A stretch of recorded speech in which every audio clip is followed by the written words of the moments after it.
हैं कि राष्ट्रभक्ति के सामने रोजगार का मुद्दा चिनिया बादाम का मुद्दा है जिसे लोग आधा खाते हैं आधा गिरा देते हैं। But then they need some assurance कि जो परीक्षा दी है उसकी नौकरी मिलेगी कि नहीं, क्यों नहीं मिल रही है।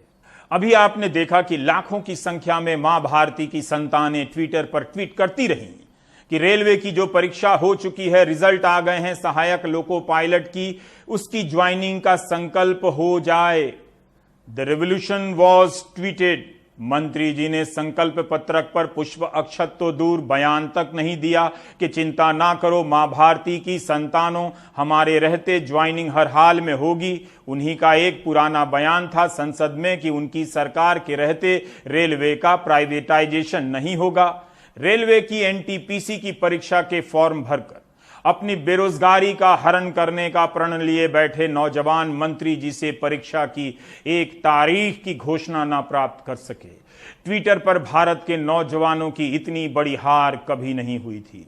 जिस ट्विटर और फेसबुक से न जाने कितनी चुनावी जीतों को मैनेज किया गया दुनिया में, उस ट्विटर पर अपनी हार को भारत की ये जवानी अपनी कहानी कहां लिखेगी।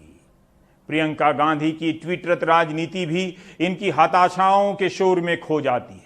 राष्ट्र की प्रगति के लिए उन्मुख छात्र विमुख रह जाते हैं, डर से लाइक बटन पर हाथ ना लगाते हैं कि कहीं निष्ठा पर प्रश्न ना हो जाए।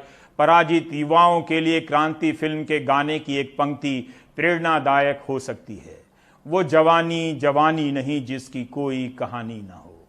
प्यार का सुंदर गाना ही इंसान को सुंदर बनाता है। You know what I mean. हम सभी छात्रों ने अभी 1 सितंबर को ग्रैंड ट्विटर कैंपेन आयोजित किया था SSC CGL 2018 tier 3 descriptive paper के रिजल्ट के जो पेंडिंग पड़ा है पिछले 8 महीनों से, उसकी तारीखों के लिए। और ये ट्विटर कैंपेन काफ़ी सक्सेसफुल रहा और उसी शाम को एसएससी के द्वारा हमें यह सूचित किया गया कि एसएससी सीजीएल 2018 टीयर 3 का रिजल्ट 4 अक्टूबर को आ जाएगा।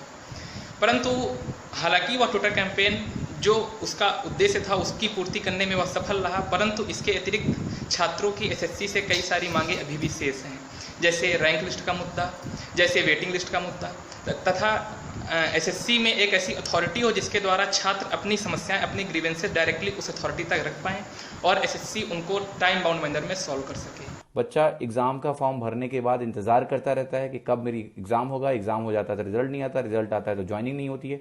तो पूरा फ्रॉम स्टार्ट टू एंड जो इसको सॉल्व करने का एक प्रयास है वो है आपका स्पीकअप कैंपेन। और इसके थ्रू ये मांग की जा रही है कि परीक्षा व्यवस्था में इस तरह का सुधार किया जाए कि समयबद्ध तरीके से परीक्षा हो, और अगर समयबद्ध तरीके से परीक्षा नहीं हो रही है तो जो भी इसके लिए रेस्पॉन्सिबल हैं उनके ऊपर जुर्माना भी लगाया जाए, ताकि एक इंटेंट दिखे सरकार का कि बच्चों को वाकई में सरकारी नौकरियां देनी है और वो इस एग्जाम्स की मन से तैयारी करें, ना कि इस पे चिंतित रहें कि हमारा कितने साल बाद ज्वाइनिंग होगा।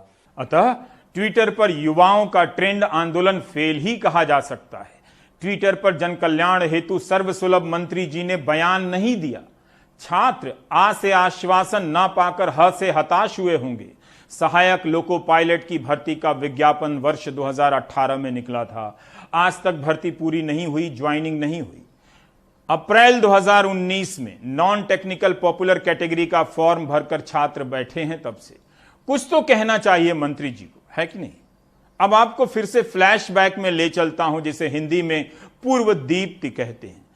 वंस अपॉन ए टाइम साल 2017 का था, महीना अक्टूबर का। मंत्री जी ने कहा था कि रेलवे के इकोसिस्टम में 10 लाख नौकरियां बन जाएंगी, उस दिशा में काम कर रहे हैं। 10 लाख, इधर 1 लाख की भर्ती का पता नहीं। बयान में स्पष्ट रूप से कहा था कि रेलवे में भले सीधे तौर पर ना मिले इतनी नौकरियां, लेकिन रेलवे के इकोसिस्टम में 10 लाख लोगों को नौकरियां मिल सकती हैं। रेलवे में होने वाली सीधी भर्ती का तो हिसाब दे ही सकते थे मंत्री जो थे। विदित है कि अगले 1 साल के लिए रेलवे ने नई भर्तियों पर रोक लगा दी है। कौन यह प्रश्न पूछे कि हम कैसे जांचें कि रेलवे के इकोसिस्टम में 10 लाख में से कितनी नौकरियां बनी हैं। या ये बयान भी जीडीपी वाला बयान की तरह था। रेलवे के अफसर और कर्मचारी प्राइम टाइम कहीं छिपकर तो नहीं देखते हैं। I mean just asking buddy, don't worry, I can see the time we are living in. Sanskrit तत्सम हिंदी, हिंदी उर्दू और अंग्रेजी का लुत्फ एक प्राइम टाइम में, माय माय। बचा ही क्या है देखने को, और देखकर करना भी क्या है। कथा आगे बढ़ रही है। जजमान नागरिक अब जजमान ही तो हैं, अब जनार्दन नहीं रहे। ऐसी सूत्र पंक्तियां बड़ी बड़ी यूनिवर्सिटी के प्रोफेसरों को जीवन बिताने के बाद मिलती हैं। मैं अपनी तारीफ में क्या ही कहूं। आखिर जीडीपी पर बयान क्यों नहीं आए? ऐसा तो नहीं कि जीडीपी कभी नहीं बढ़ेगी, और अगर बढ़ गई तब भी मंत्रीगण चुप रहेंगे आज की तरह। लोकहित का कार्य बड़ा कठिन है, डगर है न पनघट है। इन पंक्तियों के भावार्थ 20 साल बाद आने वाले युग के लिए संरक्षित हैं। आप सोच रहे हैं कि मैं कौन सी हिंदी बोल रहा हूं। यही वो हिंदी है जिसे बोलकर 10वीं क्लास में छात्र पुरस्कार प्राप्त करता है और चुनावों में विद्वता का अलंकार पाता है। स्कूलों और कॉलेजों के हिंदी विभागों द्वारा गढ़ी गई भारत के मानस की यही वाचन और भाषण आधुनिक शैली है। आइए प्रस्थान करते हैं, यानी कैमरा अब एंकर के श्रीमुख से विमुख होता है।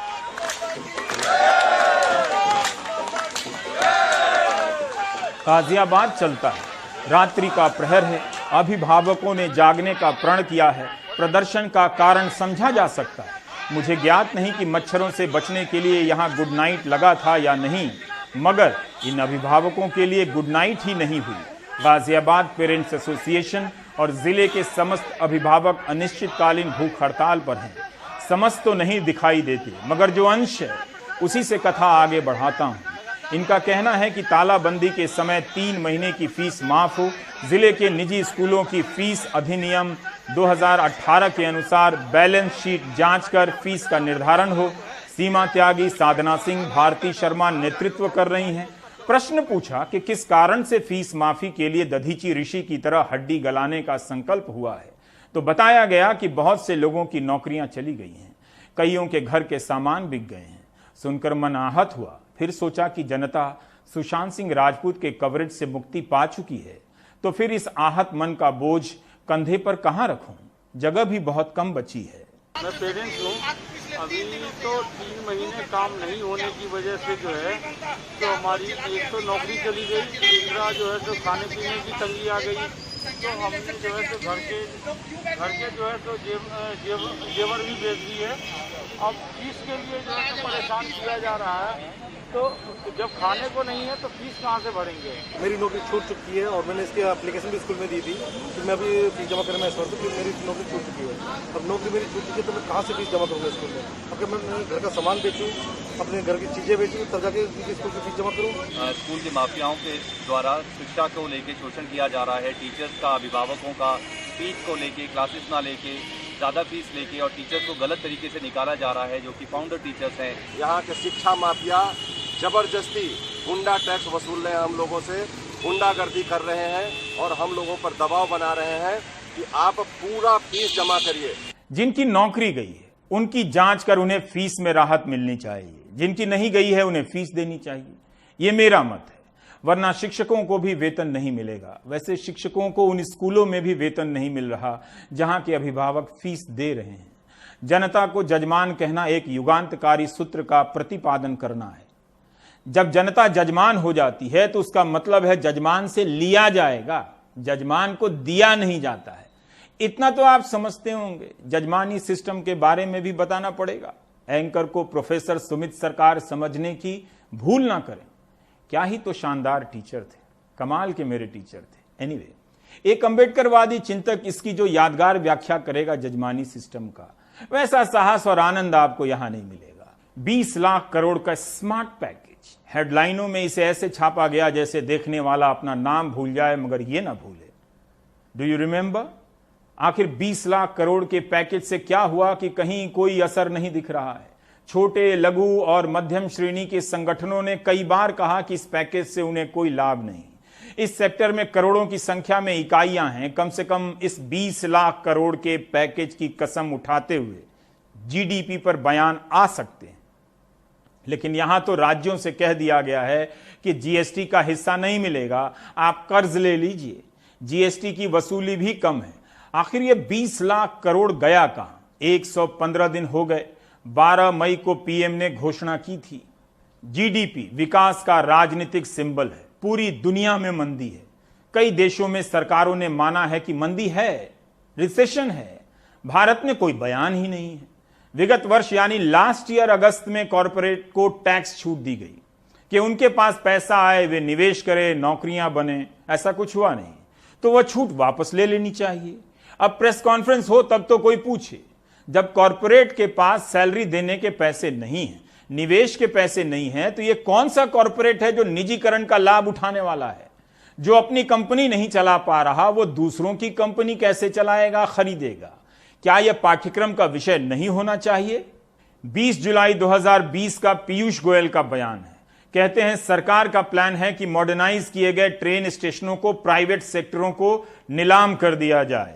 नीति आयोग के सीईओ अमिताभ कांत ने 23 जुलाई 2020 को लिखा था कि कोल सेक्टर का निजीकरण करने से भारत के विकास की दिशा ट्रांसफॉर्म हो जाएगी। तो अभी तक क्यों नहीं किए? 24 अगस्त 2020 को एसबीआई के चीफ कहते हैं कि कुछ पब्लिक सेक्टर बैंक का निजीकरण करने से बैंकिंग सेक्टर को कोई नुकसान नहीं होगा। 1 सितंबर 2020 की टाइम्स ऑफ इंडिया की रिपोर्ट है कि केंद्र वन क्षेत्र में प्राइवेट सेक्टर की भागीदारी पर भी विचार कर रहा है। अब जंगल भी। 3 सितंबर 2020 को फाइनेंशियल एक्सप्रेस में छपा है कि नीति आयोग ने केंद्र को बैंकों के विलय का सुझाव दिया है। आयोग ने कहा है कि UCO bank, Punjab and Sindh bank और बैंक ऑफ महाराष्ट्र का प्राथमिक तौर पर निजीकरण किया